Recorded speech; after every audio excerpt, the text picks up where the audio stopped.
Nipashe yobadilishwa.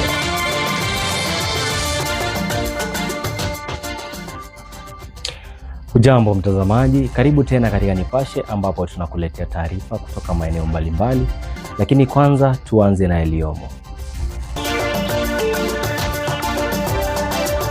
Hapo kulikuwa mpaka na plane mwenye alikuja hapo, kuna plane mwenye walikuja hapo karibu watatu. Sasa plane walikuwa watupatie mwelekeo kwenye itakuwa. Hao ndio walisema watu watoe pikipiki wasiingie na pikipiki zinachoma. Ndio watu wakaenda kwa pikipiki wakarudi na force. Washukiwa wa uhuni na uvamizi katika kanisa la All Saints Cathedral sasa wadai kutumwa na wanasiasa fulani. What we are doing today is part of correcting the injustices of the past. Waathiriwa wa maandamano kuanza kufidiwa huku Rais Ruto akikiri makosa yalifanyika. Ile mili tulipata haikuwa na nguo na ni ya mama. Viungo vya mwili vipatikana tena kwenye kichaka eneo la Kathiani, kaunti ya Machakos.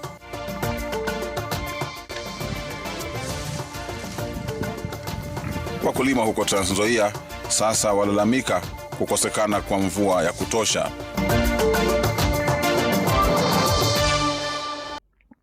Karibu mtazamaji. Rais William Ruto amepokea ripoti ya Tume ya Haki za Binadamu kuhusu fidia kwa waathiriwa wa maandamano. Serikali sasa imetenga shilingi bilioni 2 kwa waliouawa na kujeruhiwa, ikikiri kuwa haki za Wakenya zilikiukwa. Ripoti hiyo iliyokabidhiwa Rais William Ruto Jumatatu asubuhi katika ikulu ya Nairobi inaeleza orodha ya Wakenya waliouawa ama kujeruhiwa wakati wa maandamano kati ya mwaka 2017 hadi mwaka 2025 na namna ya kuwafidia. Rais Ruto akisema serikali yake tayari imeweka shilingi bilioni 2 za kuwafidia waathiriwa hao. The Kenya shillings 2 billion we have committed cannot replace a son or a daughter. It cannot restore years and lot of trauma. The chair, Clarice, and her team deserve the request they have made. Rais akisema hatua hiyo ni ya kuponya vidonda vya kitaifa vya sasa na jadi. What it does represent is the state's acknowledgement that harm occurred, that victims matter. What we are doing today is part of correcting the injustices of the past. Rais akisema haogopi hatua za kisheria ambazo huenda zikaiandama serikali yake baada ya mchakato huo kukamilika. One good friend of mine told me, you know, if you go this journey, you could easily be taken to The Hague because you are actually admitting that your government and those others have committed crimes. But so be it. We must confront this occasion. I've had to make very difficult decisions, so this is no excuse. Let's make this one as well. Baadhi ya wazungumzaji walisukuma serikali kuhakikisha kwamba inapitisha sheria kudhibiti maandamano, huku maandamano ya Juni 25 na 77 zikinukia. We should not allow that situation where our own bullets are used to fight to kill our people, and let Kenyans know that when you go to demonstrate peacefully, you don't carry a machete, you don't carry a stone. We have peaceful demonstrations in this country that we can draw experiences from. I know teachers demonstrate and they do so peacefully. Even lawyers. Emmanuel Toro, runinga ya Citizen, Nairobi. Tukiwa kwenye swala hilo la fidia, ni kwamba Wakenya walioathirika na maandamano wataanza kupata fidia zao kuanzia wiki ijayo. Hili ni kufuatia kuzinduliwa kwa mfumo wa kutoa pesa hizo. Tume ya Kitaifa ya Haki ya Binadamu inasema kuwa ni lazima serikali iombe msamaha wa hadhara kwa waathiriwa ambao haki zao zilikiukwa. Tafadhali. Tume imethibitisha idadi kubwa ya madai yanayotokana na operesheni za polisi na usalama tangu ghasia za uchaguzi wa miaka 2017 hadi 2022 na maandamano ya 2023 hadi 2025 pamoja na yale ya kumbukumbu ya Sabasaba. Kesi zilizorekodiwa zinahusu mauaji ya kiholela, ulemavu mkubwa wa risasi na kukamatwa. Kesi hizi sasa zitalipwa kulingana na mfumo ulioandaliwa na KNCHR. The Commission wants to categorically state that compensation is just one of those components of reparations. And this is in acknowledgement that as a country, we sometimes have resource constraints, and the report highly recommends that priority be given to collective reparations, especially for regions and areas that have historically suffered from the effects of protests. Serikali imetoa mkoba wa shilingi bilioni 2 kuwalipa fidia waathiriwa. Kulingana na uchanganuzi huo, familia za waliopoteza maisha watapata kima cha chini cha shilingi milioni 2.5, wahanga wa dhulma shilingi milioni 2, waliopotea shilingi milioni 1.5, viwango mbalimbali vya majeruhi, hasara kwenye biashara na vilevile kukamatwa kwa wahusika pia watafidiwa. The Kenya shillings 2 billion we have committed cannot replace a son or a daughter. It cannot restore years and lot of trauma. It cannot fully compensate a family, a trader, or a community for all that has been taken away from them. What it does represent is the state's acknowledgement that harm occurred, that victims matter, and that a nation heals by tending to its wounds rather than pretending they do not exist. Lakini azma ya kutafuta haki kwa walioathirika ambao kwa sasa ina zaidi ya madai 1000 iliyothibitishwa haikomei kwenye dhamana ya fedha. Ripoti hiyo inasukuma sana mageuzi ya kimfumo, ikisema pamoja na utetezi wa haki za kukutana, kuandamana kwa amani na kupiga kura. KNCHR inadai orodha kubwa ya marejesho yasiyo ya pesa ni pamoja na hatua za sera na sheria ambazo zitalinda waandamanaji, kupunguza unyanyasaji wa polisi, na si hilo tu, pia inaomba serikali kuomba msamaha rasmi bila masharti kutoka kwa afisi za juu za usalama wa serikali. Your Excellency is now subjecting all of these names to verification, assisted by its AI integrated case management system, and will be in a position, Your Excellency, to begin making payments in as short a time as a week from today. Hata hivyo, haki ya kihistoria nchini Kenya kwa muda mrefu imekuwa ikikumbwa na mzimu unaojulikana wa kuchelewa haki na ahadi. Brenda Wanga, Runinga ya Citizen. Karibu tena. Mamlaka ya kusimamia polisi IPOA imesema haina ushahidi wa kutosha dhidi ya mshukiwa mkuu wa mauaji ya Rex Masai wakati wa maandamano ya mwaka 2024. Hata hivyo, mawakili wa polisi wanaishitumu IPOA kwa kupuuza ushahidi muhimu kama kanda za CCTV. Mpelelezi wa mamlaka ya IPOA Justin Nyatete alikuwa kizimbani hii leo kujibu maswali kutoka kwa mawakili wanaoiwakilisha idara ya polisi. Mawakili hao wakitilia shaka uchunguzi ulioendeshwa na IPOA kwa kukosa ushahidi wa kutosha dhidi ya mshukiwa mkuu wa Isaiah Murangiri Ndumba aliyewasilishwa mahakamani kwa tuhuma za kufyatua risasi iliyomuua Rex Masai. Did you recover the bullet? No, we did not. You did not recover the bullet. Did you recover the spent cartridge? No, we did not.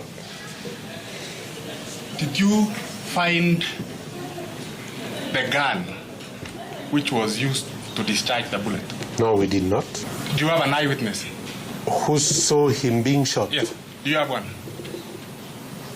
Not really. You don't have one. Kadhalika, mawakili hao wakitilia shaka ukusanyaji wa kanda za video na mamlaka ya IPOA, huku Nyatete akikiri kwamba uchunguzi wao haukukusanya kanda za CCTV za kutosha kuonyesha eneo la tukio. And then I'm sure you're police officer, you understand the IC3 cameras. Yes, Your Honor. The integrated communication cameras, right? Yes, Your Honor. We have one right at the junction of Mamangina Street and Moi Avenue. Yes, Your Honor. Did you ever request for that CCTV? No, we did not. That CCTV covers Mama Ngina Street and it also covers Moi Avenue. At the junction of Mama Ngina Street and Kimathi Street, where they actually join, where you have the statue. You're familiar with the statue? Yes, Your Honor. Statue? Yes, Your Honor. There's another IC3 camera. Yes, Your Honor. Did you ever request that footage? No, we did not. We did not request. Wakirejelea ushahidi wa rafiki wa karibu wa Rex Masai, George Ndikas, aliyesema kwamba Rex alikuwa amejeruhiwa mguuni kabla ya wakati ambapo mshukiwa mkuu Isaiah Murangiri Ndumba alionekana kufyatua risasi. You are exempted from investigating offenses committed by civilians. Is that correct? Nyatete anatarajiwa kurejea kizimbani Alhamisi wiki hii kwa maswali zaidi kutoka upande wa mashtaka. Melita Oletenges, Runinga Citizen. Na wakulima wa mahindi katika kaunti ya Trans Nzoia wako na wasiwasi mkubwa baada ya mimea yao kunyauka kufuatia ukosefu wa mvua. Wizara ya Kilimo imesema zaidi ya ekari 50,000 kati ya 250,000 zilizopandwa tayari zimeathirika vibaya. Eneo la Kapsitwet, mkulima Christopher Opilo anatazama kwa masikitiko ndoto yake ikiyeyuka. Kila mwaka huvuna zaidi ya magunia 250 kutoka kwa shamba lake lenye ekari 5. Lakini mwaka huu ukame umempa pigo kubwa, huku akianza kuhesabu hasara. Na hatujui hata serikali pengine kwa njia moja ama nyingine watafanya nini kumsaidia huyu mkulima ambaye alikuwa amejaribu kujitolea kwa hali na mali, aone kama ataweza kujikimu kimaisha, lakini imekuwa ngumu. Hii mimea haijaweza kunyonya ile mbolea ambayo iliwekewa, na hiyo inamaanisha pia mazao yatakuwa duni. Kwa hivyo kuna changamoto, na hii itakuwa na impact kwa usalama wa chakula. Hali si tofauti kwa George na Masaka, ambaye ni mkulima mchanga aliyejitosa katika kilimo cha mahindi kwa matumaini makubwa mwaka huu. Badala ya mavuno ya matumaini, sasa anakabiliwa na mazao yanayokauka shambani kabla ya kukomaa. Kukiendelea hivi, tunapoteza matumaini na ukulima. Sidhani kama tutaweza rudi kwa ukulima wa mahindi tena.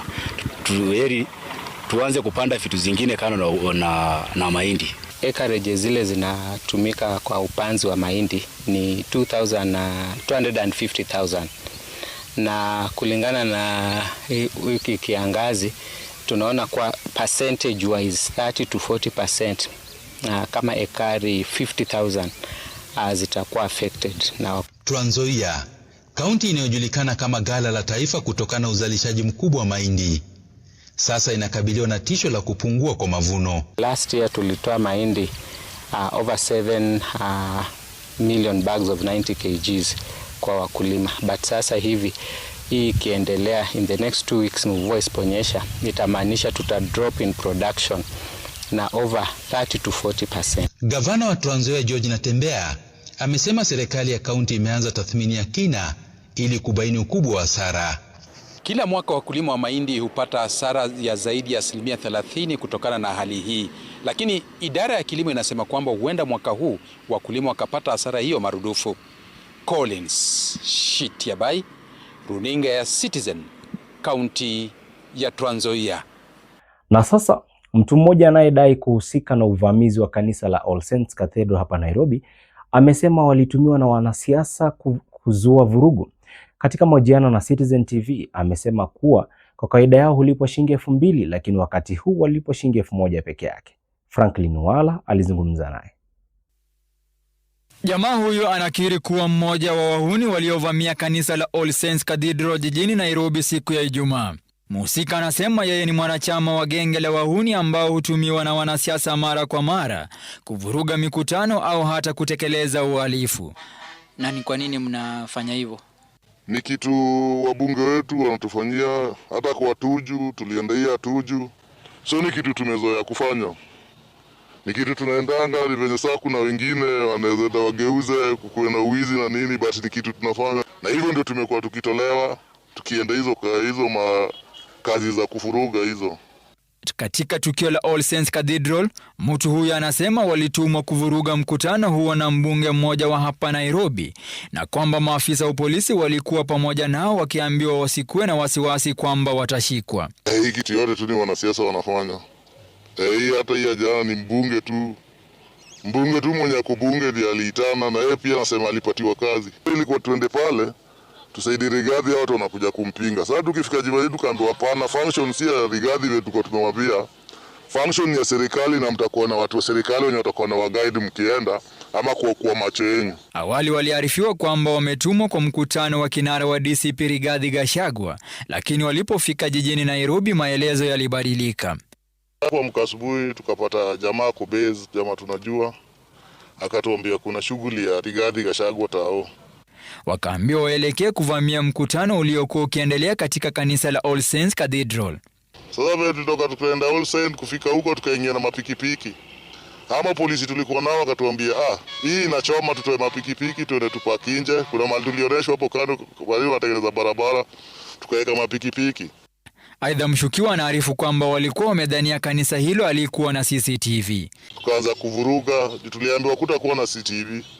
Saa moja wetu wakaona CCTV, sasa ikaleta shida. Sasa polisi pia wenye walisikia kuna CCTV wakageuka watu. Sasa wakaanza kukimbizana na watu, wakaanza kukuaje.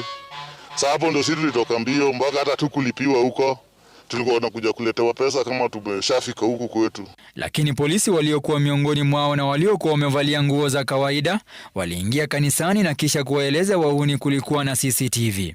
Juu hapo kulikuwa mpaka na plane mwenye alikuja hapo, kuna plane mwenye walikuja hapo karibu watatu. Sasa wa plane ndio walikuwa watupatie mwelekeo wenye itakuwa. Hao ndio walisema watu watoe pikipiki wasiingie na pikipiki zinachoma. Ndio watu wakaenda kwa pikipiki wakarudi na force. Sasa ilikuwa like tukiwacha mapikipiki hapo Fuji ikianza pikipiki za baki mingi. Sasa ilikuwa tutoe pikipiki ndio watu wakuje tu, watu kaanza kukimbia. Sasa watu watakimbia tu wenyewe, juu polisi watakimbiza watu. Hiyo ndio ilikuwa. Kwenye vurumai hiyo walikutana makundi tofauti, na pindi tu vurugu lilipoanza kuna baadhi ya wahuni walioanza kuwapora watu na kutoroka. Musika anasema wakienda kufanya uhalifu kama huo lengo lao kuwa sio kuiba. Kuna wenye walishikwa kwa hiyo siku na hata nimeona umewataja. Unaweza tuambia ilikuwaje wakaachiliwa tu haraka haraka hivyo, na ni watu unajua? Sasa ni simu tu ilipigwa ikasemekana watu wenye wameshikwa kwa walikuwa huko kwa kanisa waachiliwe. Sasa waliachiliwa tu hivyo, hakuna kitu walitoa, hakuna kitu waliambiwa, waliachiliwa tu wakakuja. Damoni kama ni jambo ambalo linahatarisha usalama wako, usalama wa taifa na usalama wa Kenya wengine, ama unaonaje hapo? To some extent tunaweza sema maybe ni kutumiwa, lakini pia unapata shida zenye ziko hapa ghetto. Unajua sisi tuko kwa ghetto, shida zenye ziko kwa ghetto ni mingi. Hauna kazi na iko kila mtu ameenda pale atiaibe. Kuna mtu alienda kwa roho yake ataenda tu kufanyia shughuli ya siasa. To some extent wanasiasa wanaweza kuwatumia, lakini mara mingi tukienda tuendange ati ni wizi sasa na kwa watu ni watu tumetembea nao. Wengine wataanza hii, lakini mwanasiasa pia kanishangi ati isikue. Huo wana encourage bi. Na pia huwa wamebeba silaha butu. Ukiwa hapo maybe upate umepigwa risasi ama wewe unaweza stab mtu, kwa hiyo confrontation mtu akikuattack. Unajua sazile uko pale unaenda pale pia ukijua to some extent kuna kitu mbaya inaweza fanyika. Sasa pia psychological umekuwa prepared ati kuna ubaya inaweza kuwa. Sasa unajua wewe huwezi tembea tu kwa ujajiami. Sasa ile kuatakiwa na huwezi sema utataka msee, hata wewe kitu ni umebeba utatoa ufanye nao kitu unaweza jaribu ujisaidie nayo. Juu pale si ati wale watu wataumiza tu tumeenda kuumiza. Mkishamalizia shughuli inabakiana nyinyi mnaanza kuumizana nyinyi wenyewe kwa wenyewe.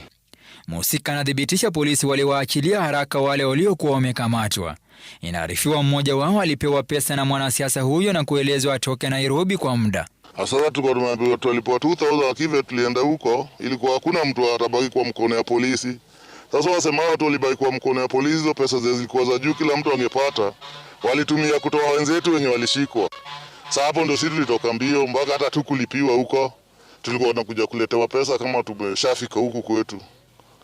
Na ilikuwa ati watu walikuwa wajoenda kufanya kitu kama hiyo, ilikuwa tu ni kitu wao ulifika pale ndio unaambiwa ni kukimbiza watu, lakini nisha leo ulikuwa umejua tunaenda tu shughuli tu ya kawaida ya campaign. Tukio waliohusika tukio la Ijumaa katika kanisa hili sasa wanafichua mpango wa tukio hilo ulipangwa na wanasiasa na walipewa ulinzi na maafisa wa polisi. Franklin Wala, runinga ya Citizen kutoka kanisa la All Saints Cathedral, Nairobi. Tukiacha maajabu haya goons, tuelekee kwingineko ambapo mke wa marehemu Tom Cohen, Sarah Wairimu, alishindwa kustahimili hali baada ya maafisa wa polisi kuonyesha mahakama video za jinsi maiti ya Cohen ilivyopatikana ikiwa imefungwa kwenye tangi la maji baada ya kuuawa. video hizo zikionyesha jinsi maiti hiyo ilivyokuwa imefungwa kwa kamba na kufunikwa. Wakati huo huo, Wairimu pia aliomba mahakama impatie ruhusa ya kuzuru nyumba yake pamoja na kumpa ruhusa ya kutoa fedha zake benkini. Mahakama Kuu ya Kibera imefahamishwa kuwa kabla ya kuuawa kwa Mholanzi Tom Cohen na mwili wake kufichwa kwenye tangi la maji kwenye boma lake katika eneo la Kitusuru, alikuwa amewasilisha malalamishi katika kituo cha polisi cha Spring Valley. Hata hivyo, inadaiwa kuwa maafisa kituoni humo walizembea kufuatilia malalamishi kwamba alipigwa na mkewe Sarah Wairimu.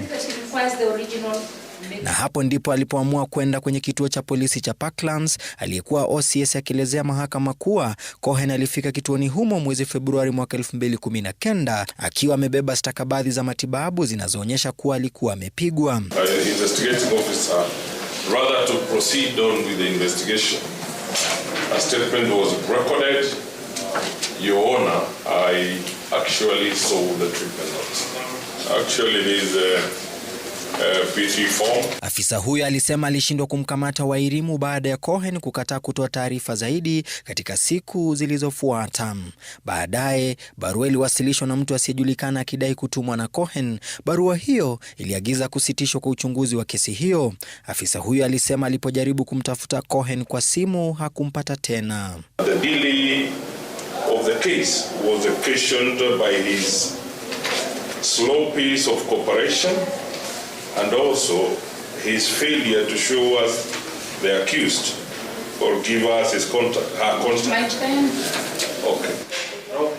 Kwa mara ya kwanza, maafisa uchunguzi wa jinai walionyesha mahakama video za jinsi walivyogundua mwili wa Cohen ulikuwa umefichwa kwenye tangi ya maji chini ya sakafu. Walisema ilibidi wachukue muda mrefu kuufikia mwili huo uliokuwa umefungwa kwa kamba na kufunikwa kwa makaratasi pamoja na pazia. I want to show before this court, my leadership, is how it was uncovered and what was found beneath. Sarah Wairimu alishindwa kustahimili kutazama video hizo na mahakama ikachukua mapumziko kwa muda.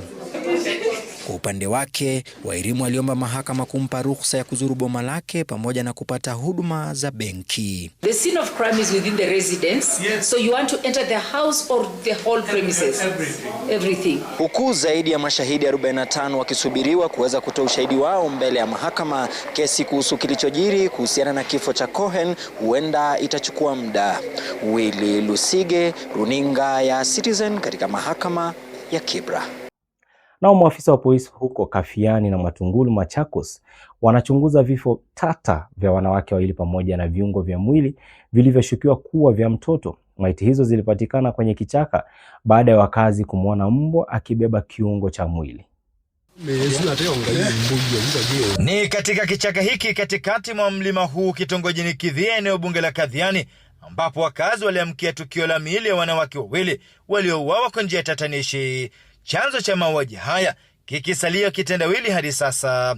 Kulingana na wakazi, jibu alilokuwa limebeba kiungo cha binadamu kiliwagutusha. Mtoto alikuwa fresh. So tunaomba serikali ikuje ichunguze kama kutapatikana miili mingine ama na kijulikane ni kiini gani ambayo kilichangia watu kuja kutupa hapa. It seems it is a family ambayo iliuawa at a place ya kuja kukua dubbed here.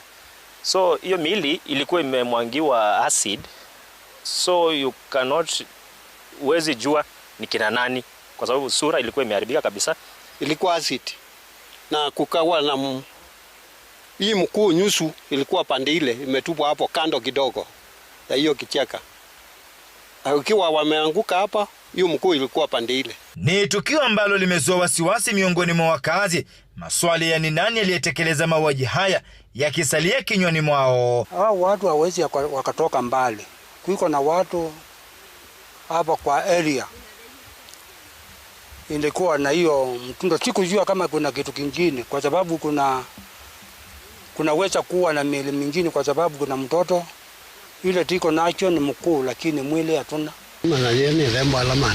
Maafisa wa polisi wameanzisha uchunguzi kubaini kiini cha mauaji hayo. Huko Matungulu, mwili wa mwanamume mmoja wa umri wa makamu pia umepatikana. Mauaji haya yakizidisha maswali zaidi ya kunani Machakos. Inaonekana kuna mtu wa eneo hilo ambaye alikuwa anahusika na kuleta hiyo mili mahali ilipatikana. maana hii mili hatuwezi tambua kwa wakati huu na imeharibika kiasi kwamba hatuwezi tambua ni ya wapi. Let them give us information. Whenever they see any kind of suspicious motor vehicle at night, let them report. Hadi sasa hakuna aliyekamatwa kuhusiana na mauaji haya. Francis Mtalaki, Ringa ya Citizen. Mtazamaji, hapo ndipo tunafikia mwisho wa taarifa hizi. Endelea kuwa nasi kwa habari za kina na za haraka zaidi. Mimi ni Rioba Joshua, asante sana kwa kutazama na uwe na usiku mwema.